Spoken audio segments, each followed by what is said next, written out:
Hi, and welcome to the video summary of the success session for 12th grade second year students. The session was held twice this fall on September 18th and again on Friday, October 2nd.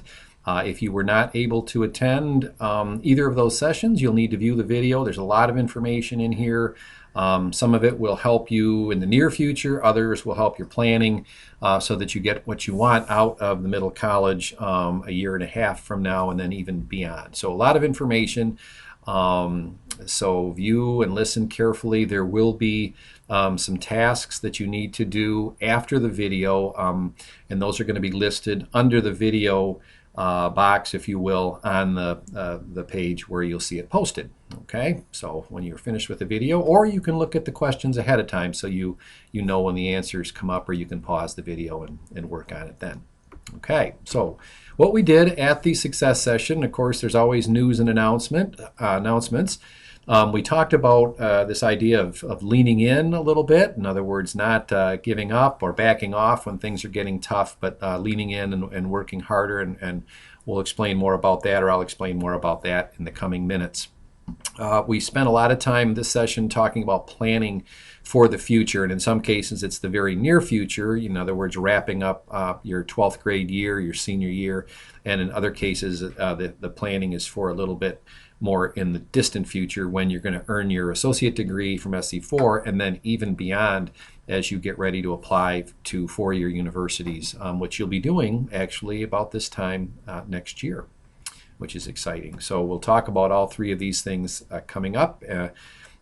We'll also talk about preparing for winter registration, choosing courses wisely, and so on. And actually that kind of, these items up above it here all factor into what you choose for next semester and the registration process. So first of all, news and announcements. I'm not sure when you're going to be viewing this. I'm recording it on October 2nd. I may not get it posted to the website until Monday, but on Monday, October 5th, early alert grades are supposed to be posted by all SC4 instructors by the end of the day or evening. The grades might already be there, so if you go into your WAVE and under the academic profile section, choose view grades, you might already find your early alert grades or some of them posted, but all the instructors should have it done by Monday night. Once in a while one is a little late in doing it, and then the college will contact them and the grade should be posted within a day or two after that. If your grades are lower than what you'd like at this point in the semester, and we've got 10 weeks still to go, 10 full weeks, take some steps to bring the grade up, okay? And the college emails students with a grade C- or less in any of their classes, and also we contact the students and their parents if a grade is a C- or less. And the idea is just to make sure that you know where help is available, whether it's in the middle college office or at SC4's Achievement Center or Math Center or Writing Center or whatever. But so that's the idea behind early alert grades. It's just to kind of give you that early alert. Winter courses should be available on the WAVE on or around October 19th. That, when I say available, that means where you can go in and see what sections are being offered on what days and times. You can start trying to build your schedule so you're all ready to go when winter registration opens on Monday, November 2nd. So we're now just over a month away from registration opening. It's not that you have to register on Monday, but the sooner the better. I would say definitely try to do it, get registered by early to mid-November to make sure that you have your best choice of class times and days. The middle college has moved down the hall to a much bigger spot. And we are just 2 doors down next to the drinking fountain and right next to the bookstore as well. We're in the old registration office for SC4, and here's a shot of our office area. Here's another one. It's not 100% complete yet, but there's definitely spots for students to come in and either sit around and chat with other students or relax and maybe do a little homework. We're going to have off to the left, way over here, you can't see it, but there'll be some computers to work on. This area we're having, it's already changed since this picture was taken. It'll be an area where you can do a little more research for colleges, future steps after SC4. And later in October, at some point, we're going to make an announcement for an open house. It'll be a couple of afternoons. And I think we actually set the date, but right now it escapes me. So we'll send that out, and you can drop in or drop out and grab a snack and check out the new location. Okay, that'll be about mid-October.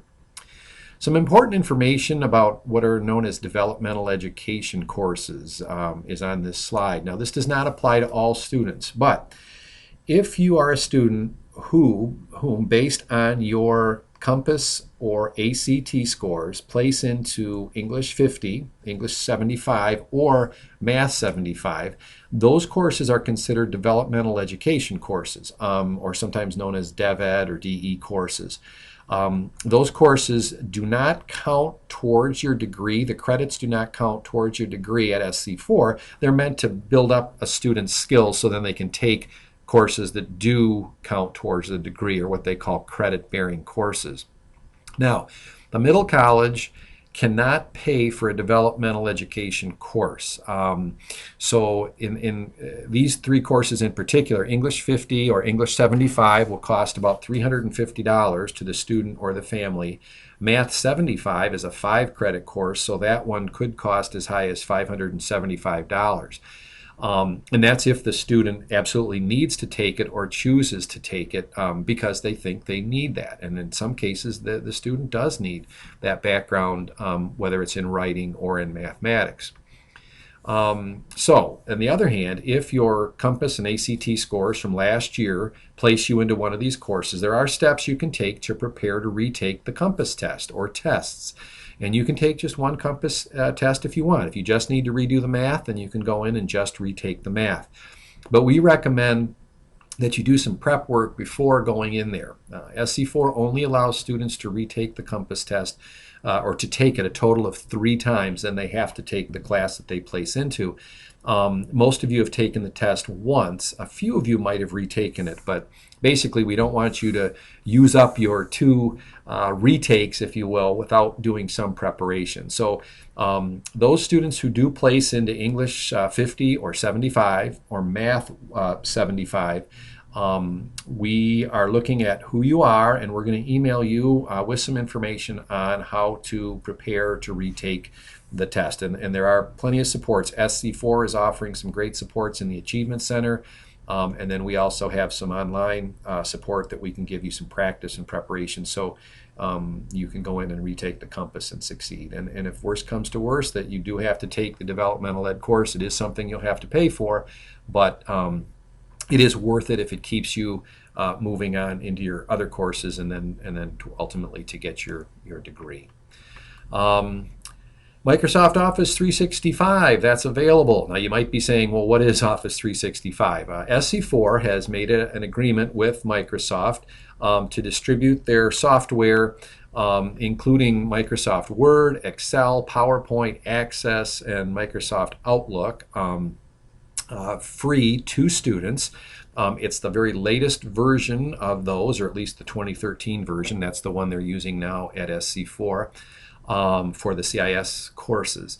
So some of our students have already found out about it and downloaded that on their home computer or on their iPad, which is kind of cool because they do work on the iPad. But to find out how to do it, you'd go into your portal and then click on Student Support, and then under Technology, you'll find information for setting up your Office 365 account and downloading it onto your iPad. You can download it onto a home computer. Actually up to 5 different devices as I understand it. So that's pretty cool for you and your family. It also, your account comes with 1 terabyte of OneDrive cloud storage. So if you set up when you're working on a paper or something, whether it's at home or on the iPad, and you're typing things in Word or other apps as well, you can often set them to save automatically up to the cloud storage, and OneDrive, which is Microsoft's version of that, is huge. 1 terabyte is all the information you could possibly want to store. It's a huge amount. So I would recommend doing that just in case if you have a lot on your iPad and it is misplaced or stolen or broken and can't be turned on, then all your notes and everything are still there. You can just go back up to your OneDrive and download them onto a different device. In the last couple of weeks, Apple has released their next operating system, iOS 9, for iPhones and iPads. They've actually released, I think, a 9.1 version since then, because the 9 was slowing things down a bit on the phones anyway, or some of the older phones. So if you did upgrade your iPad, it's not the end of the world. We hope it's working okay, but we recommend that you wait a little bit before clicking on that and downloading the latest version, just to make sure they get all the bugs out. We think it's going to work okay on your device, especially the more modern devices. If you have one of the larger iPad 2 devices, which are older, I would definitely not install iOS 9. Matter of fact, I'm not even sure if it will allow you to on that one. So, but in most cases, the devices are working well, the apps are functioning fine, and in that case, you really don't need to upgrade anyway. So keep that in mind. Okay, so that's it for the news and announcements right now. We're going to talk a little bit about this idea of working hard. We're 6 weeks into the semester and another 10 to go. So almost 2/3, a little less than 2/3 of the semester remains. And some students are doing really well and they feel really good about their classes. Other students are maybe not feeling as good or as confident about the classes. And of course, when early alert grades come out, that's going to have some people either very happy because they're getting an A or a B. Others are not going to be as happy because they're getting a D or an E or unsatisfactory. So some information on this that will help you lean in, work harder, and succeed. And you will be so glad if you do that, rather than getting frustrated and saying this course is just too hard, I don't like this teacher, and then kind of backing off rather than leaning in. So some information on that. We are at the end of week 6 as I record this on October 2nd. There's 10 weeks to go, and that's not including finals week. So there's a lot of time to get work done, make up work, if your teacher allows it, do extra credit, and basically just do well on the remaining papers, exams, tests, assignments, things like that. The drop ad deadline passed long ago. Now, there's a withdraw deadline, which is not until November 14th. So what are the differences between dropping a class and withdrawing? We often use the name, that word dropping, even when a student is withdrawing from a class. But technically, dropping a class can be done without any effect on your transcript or grade point average. But that's only within the first week of classes. The drop add deadline, the time to drop one class, add another, or just drop a class in general, was the first Saturday after the first week of classes. So really just 1 week in, that decision has to be made whether or not you're going to stay in the class or add another one. Once you're past that, which I think was August, maybe 31st, right around there, now you have until November 14th to keep plugging away, working hard in the class, trying to get that grade up where you'll at least pass the class. And then if by that time, in November, you're certain that you are not going to pass the class and will be earning an E, at that point you can withdraw from the class. Now, it's usually a bad idea because, number one, the W shows up on your transcript, so the class will be there and the grade will be a W, okay, and everyone knows what that stands for. Now, withdrawing one class in your plan, your program of study, is not the end of the world. But if you do it now, and you've already done it once last year, and you may do it again, it's not going to look good on your transcript to have 2, 3, or 4 W's on there. The other reason it's not wise is because it puts you behind in your program of study.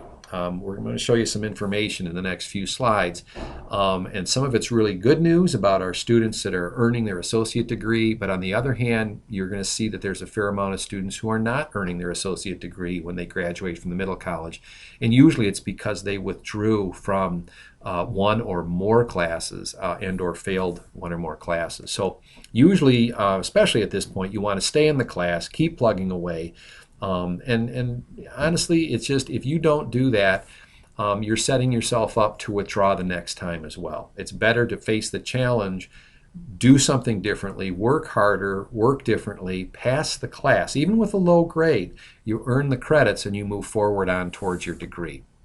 So use the withdraw only as a last resort after you've tried everything else. You're really selling yourself short if you just say, I don't like this class, it's too much work, I'm going to withdraw from it. You must contact one of us before withdrawing, so stop in the office, talk to one of us. We're going to help you see what else you could do before you withdraw. And we want to make sure that you are aware of those things and that one of your parents is aware of those things before you withdraw from a class, okay? Because it does impact your success ultimately in the program a year and a half from now. So let's look at some information from our graduates, the students over the last couple of years who have graduated after all 3 years in the program. And it's really pretty good news. In 2014, in May of 2014, we had 56 students graduate who had been in the program all 3 years. It was a fairly small group, but that was our first group, and they were in 3 years. And of those students, 33 of them, which is almost 60%, earned an associate degree, or they have earned an associate degree since that point, so basically 1 year after that graduation. Most of those students earned it right on time. Our graduating class of this spring, May of 2015, we had 131 middle college students graduating that had been in all 3 years. 68 of them, or 52% of that class, earned their associate degree. All but 3 of those earned it in May of 2015. 3 more picked it up over the summer. So those are students with an associate degree, basically 1 year out of their traditional high school graduation. So approximately 50% or more, actually, of students earning or having an associate degree is really pretty good compared to the countywide 6-year average of 33% with any degree at all. So let me explain that again. Of all the students in St. Clair County, from the graduating class of 2008, of all those students that enrolled in college at SC4, Michigan State, wherever, only 33% of those students have any degree to show for it, an associate degree or a bachelor's degree. So the fact that, if you look at that first class, almost 60% of middle college students have earned a degree. That's 2 years out of the middle college, or actually 1 year out, 2 years out of high school. And overall, over 50% have earned their associate degree. That's good news. But that still leaves about 40% of our students who have not earned a degree yet. And granted, it's only a few months after the graduation time for our recent graduate class, and just a year and a few months after our first class. But why aren't more of them finishing on time? And this is important because you guys are at a point in your middle college career when you can make a difference and you can be one of the students earning their degree, not one of the others that has not earned their degree. So some of the students change their program, and that's totally understandable. You don't want to continue pursuing something that's not going to help you out towards the career that you want. So sometimes students change their mind, and that can put them behind if suddenly you need to take criminal justice classes and you had been taking science classes. A few of the students focused only on earning credits that will transfer. So they did not come in looking for an associate degree, or they decided, look, if I can take another class instead of this required class for the associates, if I can take another one, a different one that will transfer to Saginaw Valley for me, it'll save me some time and money there. Therefore, they don't fulfill all the requirements at SC4. So a few students do that. Most students do shoot for the associate degree, which I think is a good idea. But most of the students who did not earn their degree on time, it was due to withdrawing from or failing 2 or more classes. Usually if you withdraw from one class or fail one class, you can make up those credits if everything else goes well and you pass all the other classes. But once you withdraw from or fail 2 or more classes, it's very unlikely that you're going to finish on time. So keep that in mind. Really, if there's a class that you have a fighting chance in, and don't withdraw from it just because it's hard. Just dig in and get to work. You know that support is available. We tell you that all the time from the orientation on, and it's critical that you guys head to the Achievement Center, talk to your instructor, the Math Center, Writing Center, whatever. Get help. It's available. Come to the Middle College and we'll help you find the best support for you. Now, at the session, we had students go to the following website. It's tinyurl.com/BWMCAC, academic support is what it stands for. So BWMCAC support. And they completed a survey with regard to, or that covered the topic of support and how they've been using support or not. So we're going to have you, that's one of the things we're going to have you do as part of the follow-up. Now, in this case, it's not going to be anonymous. We will ask you to enter your name because we need to know if you did it or not because it's part of the assignment. And the questions are not anything, personal or anything like that. It's basically how often have you used, met with the instructor outside of class? Have you used the Achievement Center? And there's no right or wrong answer. But we did go through after the students had several minutes to complete the survey, and we looked at the results from that survey. I'm not going to do that right now. I want you guys who are viewing this to go to the site and add your data, I guess, to that. And a lot of it's just clicking buttons. There are some text boxes where we want you to write in your ideas. So after the survey, or you can pause it and do that right now and then come back to the video, get that done, please. Awesome. So we did look at the results, keeping in mind that the students who were in the session, and that includes you, have only taken 4 college classes so far. You're into another 3, but you're only a few weeks into that semester. So it's not unusual that a lot of you, for example, would not have been to the Math Center yet. Most of our 12th grade students at this point have not taken college math. So in that regard, it's not too unusual. But what I want to look at, I am going to show you some information, and this is information from the middle college students who have not just taken 4 classes or completed 4 classes, but they have completed 15 to 20 college classes. So these are our graduating students from this past spring. We had 150 students who completed a graduation survey this spring. It was a requirement for them to get their diploma, and it's actually required for early and middle college students throughout the state of Michigan. They take this fairly comprehensive survey, and part of it has to do with what kind of academic support they utilized and what they found valuable and so on. And I think it's important for you guys to hear from these students who are now 4 more semesters deeper in than you are. I mean, you're just starting your 3rd semester. They've completed 6 semesters. So hear what they did, and maybe you can say, maybe I should try to seek out my professor. Maybe I should look for students to study together for. So let's see some of the results. First of all, if you look at the title, this says Participation in Support Assistance to Help Handle Coursework. And remember, this is a survey that's given to early and middle college students throughout the state. But the topics, as you'll see, apply to all community colleges. So in this case, if you look at this group to the left, it looks at tutoring at high school and how many students took advantage of that and how often. The bars, the color's not real easy to see the different colors, but basically the bar to the right in each section refers to students who said they use it at least once or twice a week. The next bar is once or twice a month, and then a few times a year, and then never.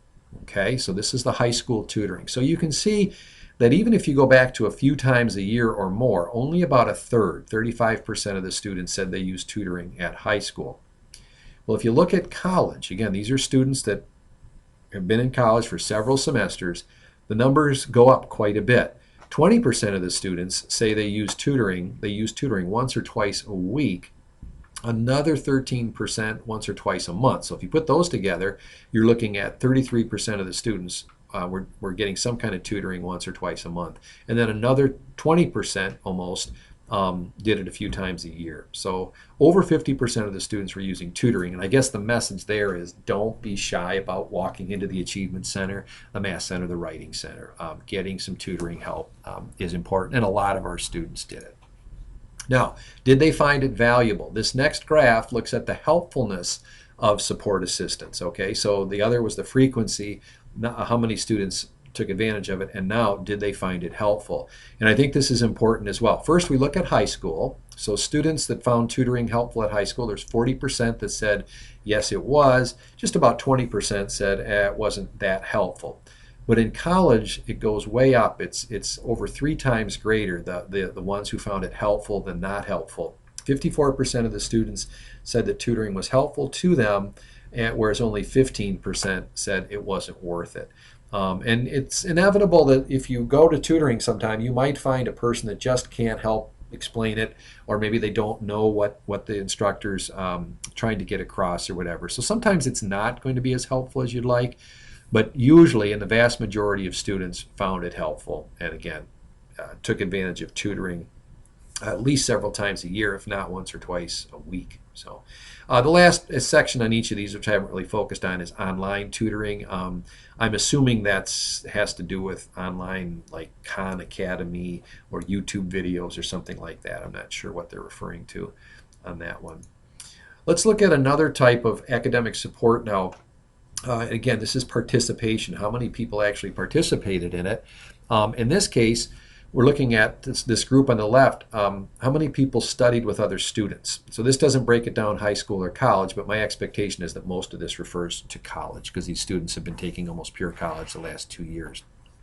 So if you look at this, again, pretty high numbers are studying with other people or in study groups. You add these two, the 24 and the 37 together, you're looking at 61% of the students did this at least once or twice a month, and a high number studied like this once or twice a week. So pretty impressive. So if you've not done that yet, maybe you haven't needed to. Maybe your courses so far have been relatively easy, but if you're not all getting A's and B's, you should be looking at another way of studying that can help you get higher grades and prepare better for the assessments and making sure you're on the right track with homework assignments or papers, things like that.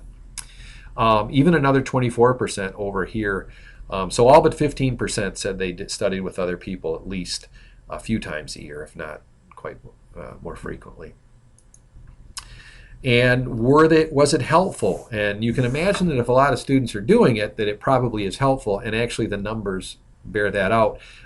So again, this graph over here has to do with studying with other students, and 10 times the number of people said it was helpful than those who said it was not. So 80% said yes, and 8% said nah, it didn't really help me much. But so if you haven't done it, again, it's not always going to be just your friends, because they're all going to have different classes. And in a class, you have to sometimes look around, find those people that seem nice and willing, that maybe they're looking for someone to work with as well. And you can set up the study group can be a little bit of time before class, maybe a little bit after.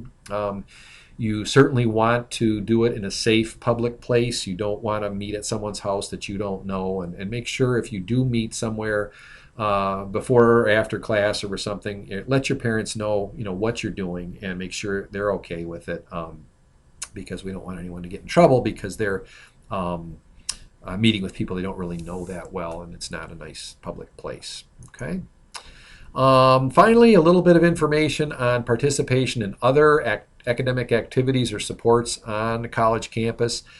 Here's a slide on writing lab services. So in this case, the bars refer to slightly different things. So one thing to keep in mind is the bar to the right, which is at 0% in each of these groups, refers to the idea that it's not available to me. Well, the fact that it's 0 is actually a good thing, because that means that all the students who responded in the middle of college are aware that a writing lab is available, that instructors' office hours are available, and that the library is available. So the fact that that's 0 is good. The next bar from the right is students who use that at least once or twice a month. So in this case, a quarter of our students said they use the Writing Center once or twice a month. That's pretty impressive. Another 30% a few times a year. So that's pretty good. Then instructors' office hours, 50% of the students said they utilize office hours once or twice a month. That's really great. And then another 36 a few times a year. So all but 15% of the students said they use those support services, and then a lot of students use the library at least a little bit. So I guess the idea behind showing you what our older students are reporting is that they found that they needed to put these services to use, and the sooner you do that, the better it's going to be for you, because I didn't have information like this to show to them. They had to kind of figure it out on their own, even though we were telling them to do it. They kind of had to learn that on their own. So use their wisdom and lean in, get to work, and you may not see great results that week, but don't give up. As this little sign says, you may not see changes right away, but every choice you make that's smart is affecting you in ways you'd never imagine, and it will add up. It just makes sense that you're going to do better in each class. Okay, so I'm going to take a real quick break here and take a sip of water and come on back in just 1 second. Okay, I am back, and we're moving into a new phase of this presentation, which has to do with planning for the future, both near future and more the far and distant future. We'll talk about your high school commencement, making sure you're all set and ready for that in a matter of months now, a few months yet, but still it's coming up, which will be exciting. We'll also talk about making sure you're planned and planning well for your SC4 degree, and we call that a program of study. And then we'll look at what to do, where to go after SC4. We'll spend a little time on that research for the university or college, or even staying at SC4. Maybe there's some research and information you still need to do if you're going to stick around here for another program. And that'll have to do with narrowing your career focus, identifying your academic goals based on your career focus, and then the colleges and universities that can help you fulfill those goals. We'll talk a little bit about career cruising. You guys are very familiar with that heading into your final year.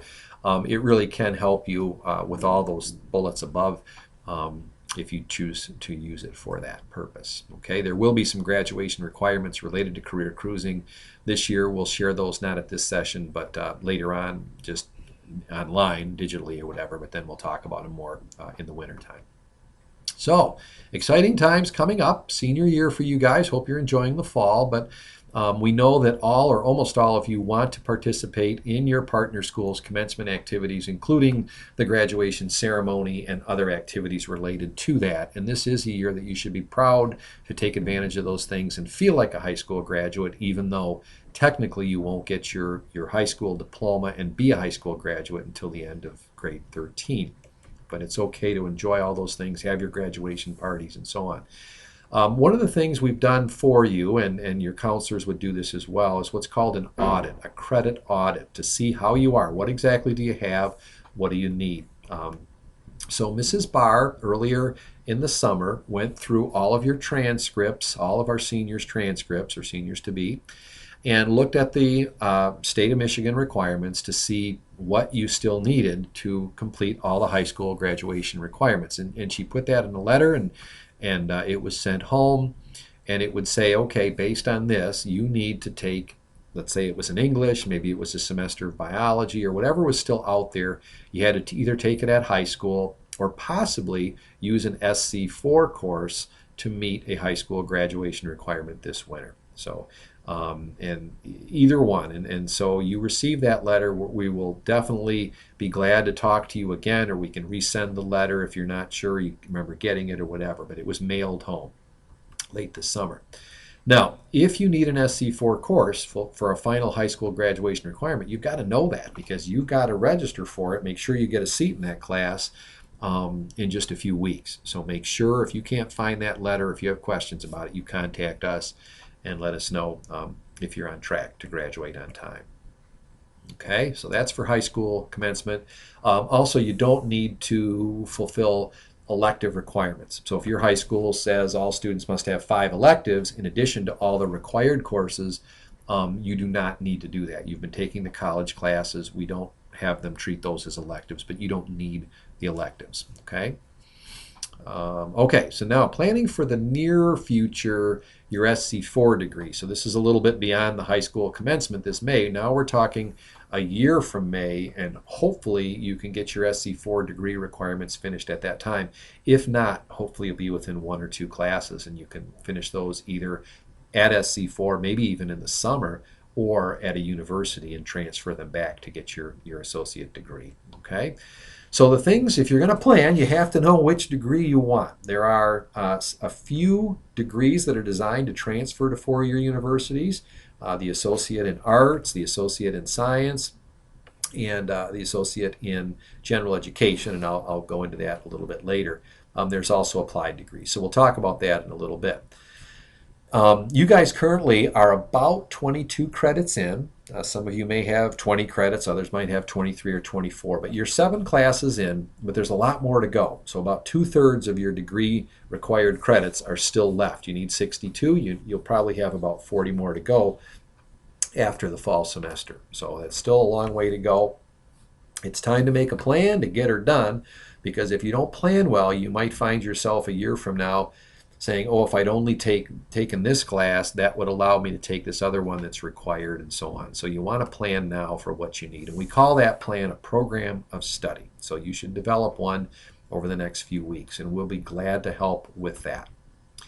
Some tools that we have, and I'll show you these a little later. We'll go out to the web and I'll show you where they are. But a program of study worksheet that some of you have seen this, but many of you we've not yet met with last year. So if not, we should meet with you this year. So make sure you make it a point to come on in.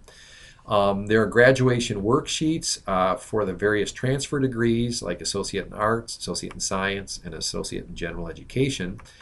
And these can all be found on this college website called the College Success Central website. All right, and there's the address for that. There will be an assigned task for that, so that's something where you can always come back to this point in the video, or you can write down right now pause it and write down that address. So tinyurl.com/BWMC success, and I'm going to show you that in a little bit, and how the site works and where to find the planning documents, because there are a fair amount of them there. Okay. All right, there are other degrees, several other degrees, that are called Applied Arts and Science degrees, and their requirements can be found on SC4's website. If you go to the website, under the Academics tab, you'll see a link then called Degrees and Programs. And if you click on that link and then scroll down a little, you'll see basically the programs from A to Z, okay? And they just from accounting through business and criminal justice and so on. And then you can click on the various degree programs to learn more about them, and they ultimately have a link where it'll tell you all the required classes. If you're not sure about that, then come on in. We'll be glad to help you find it. Your goal should be to complete or update, if you already have one started, your program of study by about October 20th. If that's done and you kind of know what classes you need, it's not that you have to have them all scheduled all the semesters through the end, but you want to know what degree am I going for and what are some of the basic requirements that I need to make sure I complete by the winter semester of 2017, which would be your final semester. So I'll show you the sheet and you'll see maybe how that can work. But shoot to have that done the next 3 weeks or so, and then you'll be in pretty good shape for registering. I strongly recommend that you arrange an appointment with one of the middle college staff members or maybe both an SC4 advisor this fall. Don't wait for the winter and have one more semester already planned that's underway that you can't change. So meet with somebody this fall, and so you can kind of look at your program of study and transferability of classes and all of that to make sure you're making good choices for the winter. Okay, so you know where we are. The SC4 advisors are located in the MTech building on the 2nd floor. So you go up the stairs just to your right. There should be a receptionist there, if you will, and she can help schedule you, or you can call them to schedule an appointment. You can do it through your Wave as well.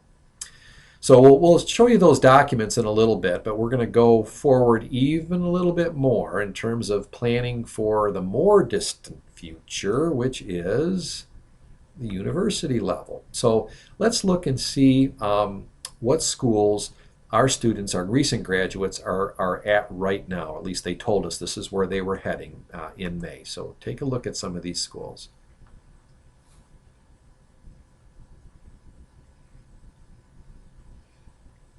Quite a variety there. You've got schools, some of the biggest schools throughout the state of Michigan: Michigan State, University of Michigan, Grand Valley, Northern Michigan University.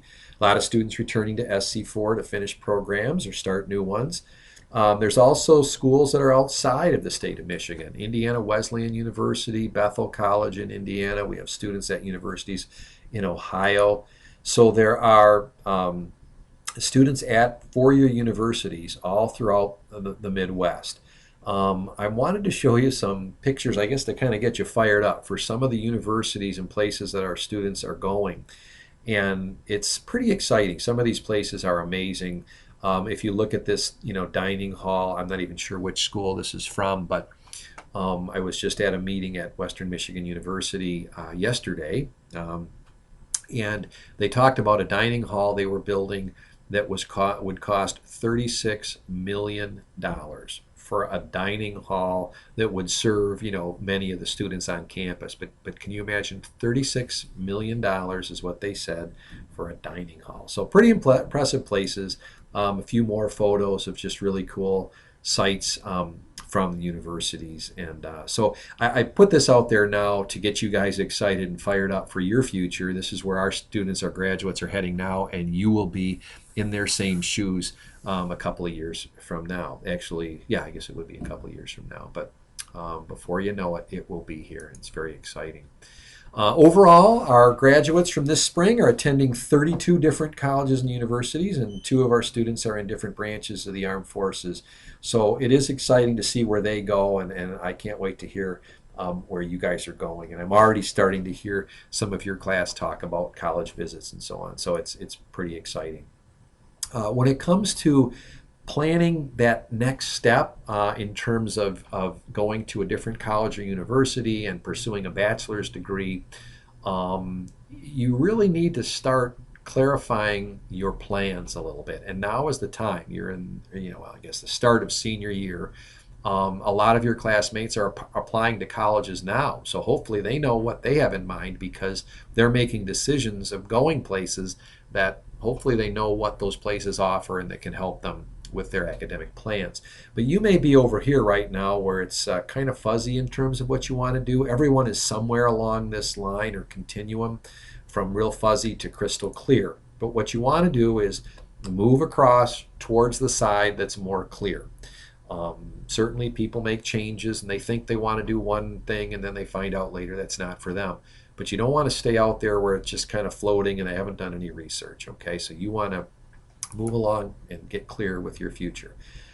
So how do you do that? Okay, if you think you know what you want to do, and you've been telling mom and dad or anyone who will answer you or ask or whatever that I want to be a nurse or a physical therapist or I want to be a lawyer or something like that, you really should learn more about that field and double check, make sure that you know what it is and you have an accurate view of what it is and what it takes to get there. You've got to be realistic about that at this point, or you're going to get further down the road and then realize maybe you want to change, and that's going to cost time and money. And so now is the time to dig deeper into what you think you want to be. Now, if you don't really know what you want, and I know we have students there, and that's okay, but it is time to start searching and learning more about yourself, learning more about careers that might be good for you, and really just take some steps to narrow your career goal to 2 or 3 likely options.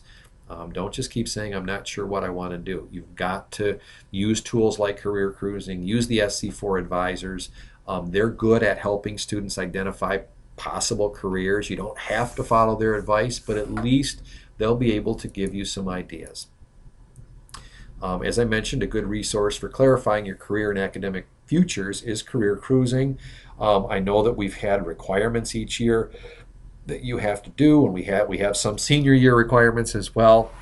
It's not a lot, but there are some things that you'll have to do to qualify for graduating at the end of the year. All students in the county, that's the case for all the graduates.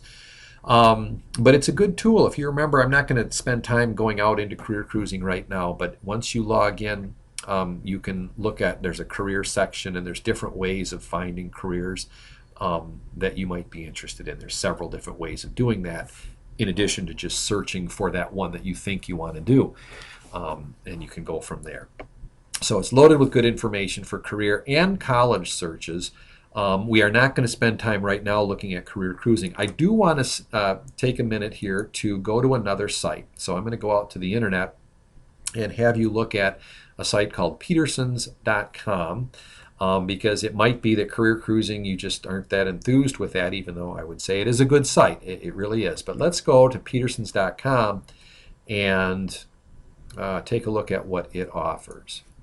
So I'm going to go to a new tab here and simply type in Petersons.com.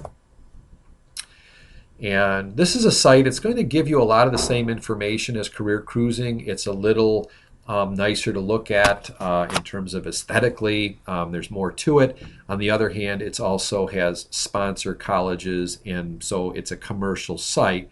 So you have to kind of keep that in mind. But I don't think they're trying to steer you to one college or another, but they do have, as you'll see, other colleges will show up in the margins. So in this case, here's the home screen, and you're obviously looking at schools and programs, if you will. And undergraduate, which would be, that's if you have not earned your bachelor's degree yet, then you're an undergraduate student. So let's look at something in the search box. I'm going to type in, let's say, a young man came up to me at the end of the meeting today and talked about wanting to go into advertising. So let's type in advertising. Okay, and I'm going to search. Let's see what comes up. Okay, now as it finishes loading here, one thing I notice is, and I'm going to zoom in a little bit, that, see if I can go a little more and still see things. It says 599 colleges found for advertising. Well, that's too many to even begin to look into. You will see one that's a suggested school, which this one is probably one where the people have paid, the college has paid, but anyway. And you'll see there's some in Ohio here, there's a Detroit College for Creative Studies, and so on. But let's narrow this a little bit. Let's say, okay, we know we want to stay in Michigan. Okay, so I'm going to, instead of, it says find colleges are within so many miles of, you can put in Port Huron zip code, but I'm going to say the state of Michigan. Okay, so let's do that. And I'm going to click filter results. So let's see what happens. We're going to go from 599 down to 17. Okay, so that's good. So we've narrowed it down. And now as I scroll down a little bit, I see the College for Creative Studies is still there. Of course, that's in Detroit, the Art Institute of Michigan and Novi. A community college, Spring Arbor University, St. Clair County Community College, and so on. So, but let's narrow this down now. Let's see if we can, it says college type. So let's say we want a traditional college and university. We want to go beyond a community college. And so let's filter the result again and see what we come up with. So now we're down to 11 colleges, which are more traditional four-year universities. So now you'll see Central Michigan University show up, Spring Arbor University, Baker College. Again, we're looking for a four-year degree, Western Michigan, and so on. Okay? When you see a school that you're interested in, then you can click on that school. If you set up an account, you can save these schools and come back to them. What's kind of neat about this site, petersons.com, is it gives you a little more graphical look at the schools. So here, all in one kind of graphic right here, you see that it's a public school. It's in an urban setting. It's basically in the city of Kalamazoo, not a huge city, but it's a nice size city. Student ratio, 50-50 boys to girls. Total students, almost 19,000. It's a pretty good sized school. The tuition, this does not tell you the total cost of attending, but the tuition itself is just under $10,000 if you're an in-state student. Western Michigan is a pretty good deal for a university, a big university. It's relatively inexpensive. The application deadline, it says rolling, so there's not one set deadline like November 30th, but the sooner the better. And then you can just keep going. It's moderately difficult to get into. The ACT composite is an average score for first-year students that were accepted. So some students had a higher ACT, others had a lower, and so on. And then you can start narrowing down and looking at other things about Western Michigan. So it's similar to career cruising, you might remember, but it just has a little more information, and you can keep scrolling down to get more info on it. Okay, so you're not only looking at the career types, but also the colleges and universities, and this site is a good one. Let's go back into the presentation. So it's time to start building a strong application. Even though you won't be applying to schools for another 10 or 11 months, or maybe even a year from now, you want to take steps now that will get you into the places you want to go. You want to give yourself as many options as possible. So how strong does your application, does your transcript have to be? What kind of GPA do you need? So let's look at a few common schools. Michigan State, for example, the high school GPA of their students hovers usually between 3.4 and 3.9, although there's students who have GPAs less than that get in. They probably would have a stronger ACT score. And so these numbers right here, I don't want that to scare you. If you want to go to Michigan State and your ACT composite was a 21, as long as your high school GPA is probably in the 3.5, 3.6, 3.7 range, you probably stand a good chance of getting in. Central Michigan, another common university where a lot of middle college students go, the average grade point of their freshman, a 3.3, composite ACT average of 23. Some students will have much higher, some students will have a little bit lower and can still get into Central. And finally, one more, just to give you a ballpark idea, Oakland University, they're looking at an average GPA of about a 3.2. Some students have higher, some less. And this part right here says applicants with a GPA below 3.2 but above a 2.5 may be admitted after consideration of the quality of academic preparation. Now, I think you guys make a really good case for a quality academic preparation, if you will, because of the college courses you've taken. But you have to do well in those courses. So if your high school GPA is not strong right now, and it might be kind of tough to get it up above 3.0, as long as you are getting A's, B's, and maybe an occasional C in your college courses, you'll have 10 of those courses done by the time you apply to schools. And it says a lot to a university looking at you if you've done well in college courses already. Most high school students, very, very few do not, most students do not have even 2 college courses to show to other schools. You'll have 10. Now, when it comes to your GPA, you still have a lot of control over it. You've only taken 4 college classes right now that are on your SC4 transcript, and those grades are locked in. You have another 6 more to go this year, and probably another 8 to 10 next year. So about 16 more classes to go will go on your college transcript, okay? You're continuing to add classes on your high school transcript, not only this year, but also next year as well. So there's a lot of semester class credits still to go. That's about 40% more on your high school transcript by the end of year 13. So that's time to even up that GPA if it's not really strong. You can improve your grade point. The courses are getting harder, but here's where to get help. And at this point, what I think I will do is, and I'll see if this link will take me there. I'm going to go out to that College Success Central site. Whoops, that's not the way to get there. We're going to go there another way. Okay, so I'm going to take a step out of the presentation, and I want to show you this site before I forget. This is the College or the Student Success Central site. And we've set it up for the middle college, and it has documents that we talk about. We can post them here, and frankly, this is where you went to see this video right now. This is the link where I sent you. This is the home page, the landing page, if you type in tinyurl.com/BWMC success. And that showed up on an earlier slide. Now, off to the left, all the scheduling documents we've been talking about, and even this one on tutoring, shows up on this page called Scheduling, Docs, and Links. So if you click on this, it will get you to this page. I'm going to make it a little bigger so it's easier to see, since you're probably viewing this on a fairly small screen.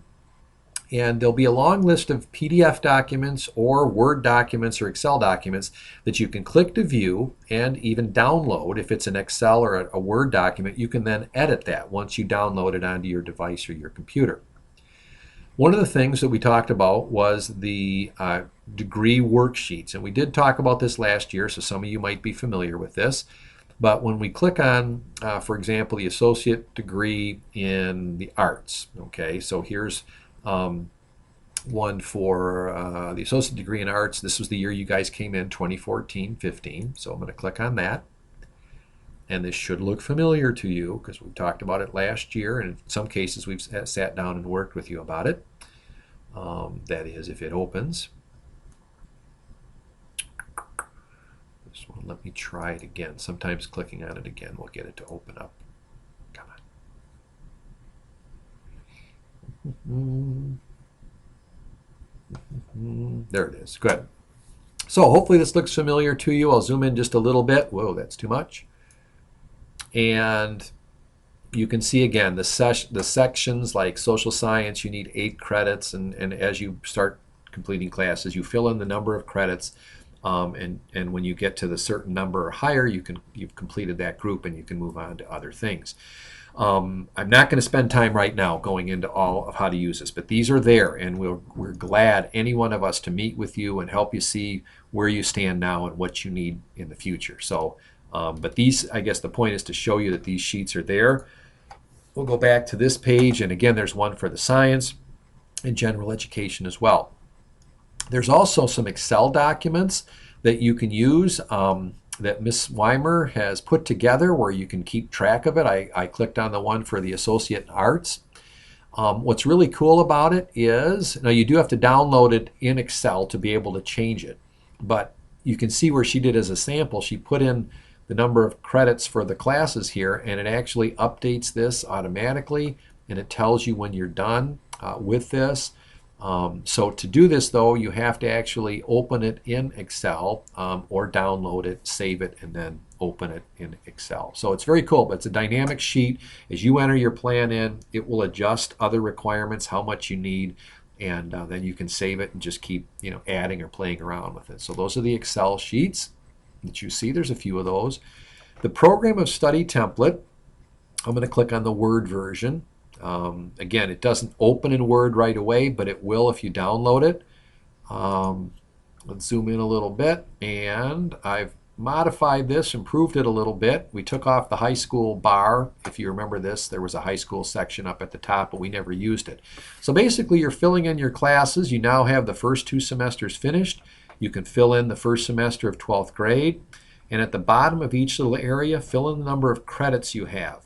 And ultimately, by the end of this year, you want to be in that 30, 31, 32 range. If you're higher than that, that's great, but at least get to 30. That way you can finish next year with 2 semesters of 16 and 16, 15 and 17, or something like that. So you need to get to 62 at the end. So fill in. This sheet is also helpful if you know you have to get to a certain class at the end. Let's say you know you need Chemistry 112 and you can't get to Chemistry 112 until you've taken Chemistry 111, and you can't get to Chemistry 111 until you've taken Math 110. You start to lay out your plan, and that way you don't get to the very end and say, oops, I should have taken math back in this semester here. So now's the time to do that.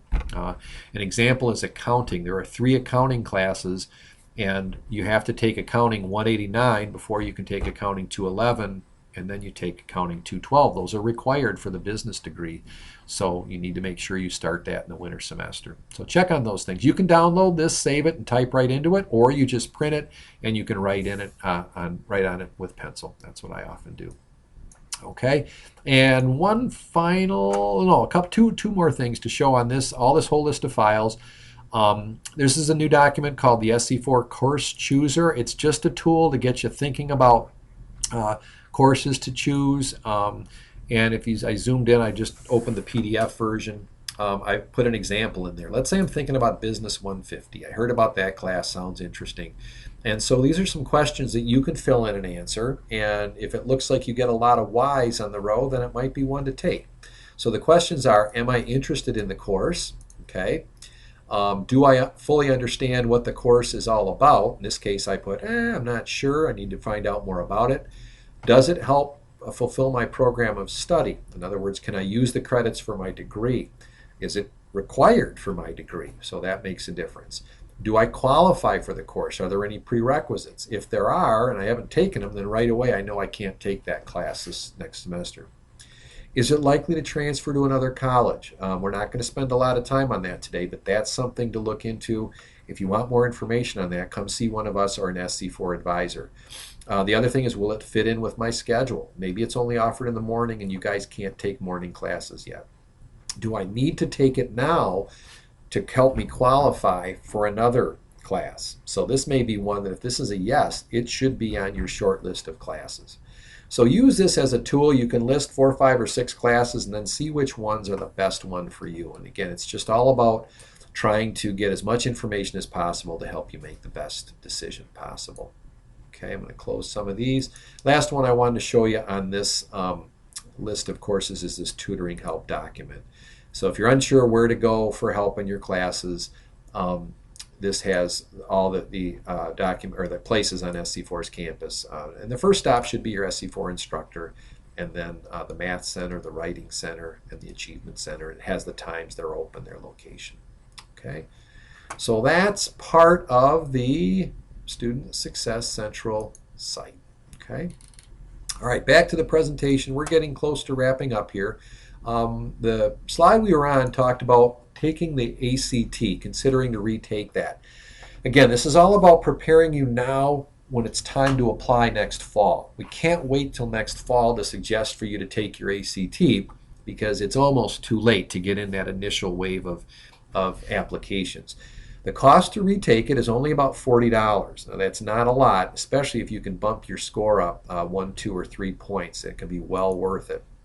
It's offered approximately every 2 months at SC4. It would be on a Saturday you would come in to take it.